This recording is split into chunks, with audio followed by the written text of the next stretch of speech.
In Idar Oberstein, West Germany, on March 19, 1955 he was born to both Marilyn and David, the first son, Bruce. After David was discharged from the military in '57, he took his family to their first home in New Jersey.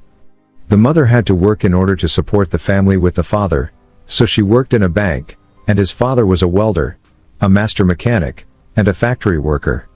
Despite his prowess in acting, which requires a great ability to speak, Bruce was stuttering at first, but soon Bruce found the solution, which was in his getting on stage.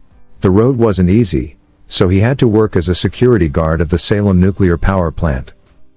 He left school in 1977 and moved to New York City, where he supported himself in the early '80s as a bartender at the Manhattan art bar Kamikaze, while living in the Hell's Kitchen neighborhood. Bruce starred in the TV series Moonlighting, which ran for 5 seasons. During the show's 5 seasons, he won an Emmy Award for Outstanding Lead Actor in a Drama Series, and a Golden Globe Award for Best Actor, Television Series, Musical or Comedy. Willis had his first lead role in a feature film in the 1987 Blake Edwards film Blind Date, with Kim Basinger and John Larroquette. Edwards cast him again to play the real-life cowboy actor Tom Mix in Sunset, 1988. However, it was his unexpected turn in the film Die Hard, 1988, as John McClane that catapulted him to movie star and action hero status. In the late 1980s, Willis enjoyed moderate success as a recording artist, recording an album of pop blues, The Return of Bruno, which included the hit single Respect Yourself featuring the Pointer Sisters. Having acquired major personal success and pop culture influence playing John McClane in Die Hard, Willis reprised his role in the sequels Die Hard 2, 1990, and Die Hard with a Vengeance, 1995. These first 3 installments in the Die Hard series grossed over $700 million internationally, and propelled Willis to the first rank of Hollywood action stars. In the early 1990s, Willis's career suffered a moderate slump, as he starred in flops such as The Bonfire of the Vanities, 1990. In 1994, Willis also had a leading role in one part of Quentin Tarantino's acclaimed Pulp Fiction.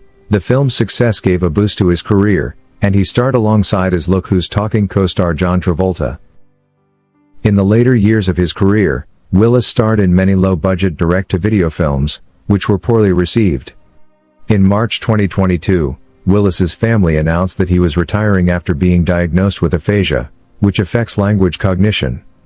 In February 2023, the family announced he had been diagnosed with frontotemporal dementia, FTD. There are different types of frontotemporal dementia. Behavioral variant frontotemporal dementia causes nerve loss in the areas of the brain that control empathy, judgment and conduct. Primary progressive aphasia deteriorates parts of the brain that control speaking, writing and comprehension.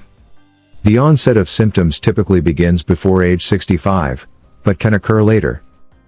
FTD can also disrupt motor function and movement, which could be classified as Lou Gehrig's disease, also known as ALS.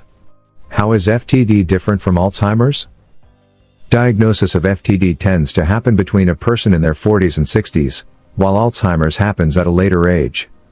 Alzheimer's is also more closely tied to hallucinations, memory loss and issues with spatial orientation, such as getting lost. Treatment and diagnosis. Doctors use brain imaging technology, such as MRIs, to diagnose FTD. The results are analyzed in tandem with a patient's medical history and symptoms. About 30% of people with frontotemporal degeneration inherit the disease. There are no known risk factors. There are medications that can help relieve symptoms, but the disease eventually gets worse with time. With age, disease becomes normal. We can only wish the star good health.